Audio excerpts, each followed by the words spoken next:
kind of retaliating or anything like that when it comes to Boozer? Yeah, no, I don't think I don't think there'll be a carryover effect at all. I really believe that Josh is professional enough to know that he has to do that. You know, all that does as far as a carryover into this game is, you know, it plays right into their hands. You know, it takes him out of his game, which is what I'm sure they want. He just has to be professional. You know, that's in the past. You know, it happened. It's time to move on. We're in the Game 6, and the focus has to be Game 6, and for him to do everything humanly possible to put us in a position to win. Coach, you may have already answered this, and forgive my tardiness, but talk about Al making the All-NBA team.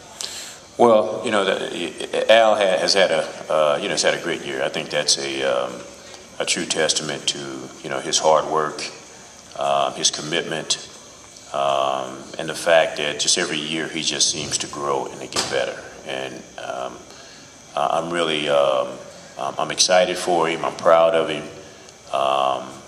And I think I don't think he's reached his ceiling. I really don't. I think he has room to get better, to improve. But what he has accomplished as a basketball player is, I think, very, very, very remarkable. You know, to get that type of, to make that type of accomplishment is just it's a big accomplishment, and I hope that he'll look at it and he'll build off of it, you know, for the next season. And does it? No, I really think that you know, a guy of his size and of his ability, one area of improvement that I think he really needs to make is just his footwork. You know, I think you know, on the block, you know, he can score on the block. He has you know, he has skills down there, but I think there's improvement to be made down in that box area. He has certainly shown his ability mid-range, you know, to shoot the basketball. You know, a lot of people, you know, prior to coming in this year, I don't think they saw him as a real pick and pop guy.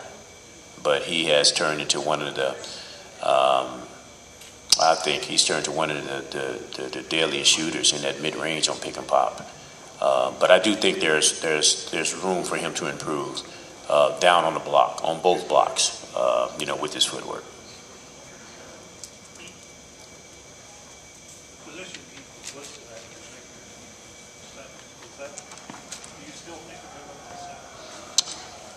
I think he's both. I think he's both. Yeah, we move him around quite a bit.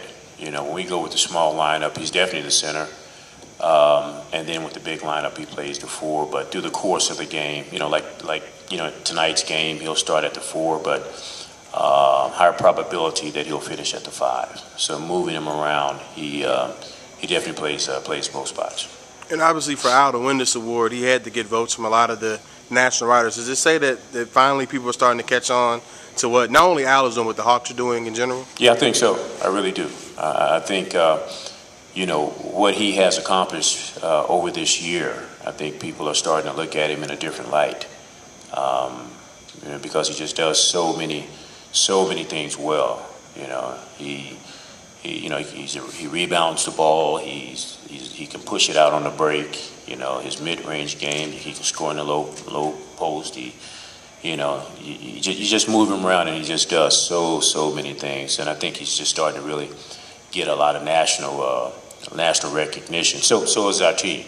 You know, a lot of people again just saw us as a kind of a team that probably would make the playoffs, but wouldn't fare well. You know, particularly, you know, going against an Orlando team that beat us like a drum last year, and coming against a Chicago Bulls team who's won 62 games this year and have got MVP of the team, and we lose our starting point guard. So yeah, I'm sure everybody was just kind of looking at this thing as for the Hawks, yeah, they'll make the playoffs, but you know, they won't make much of an impact. But I think what our guys have accomplished is truly a testament to you know, their commitment.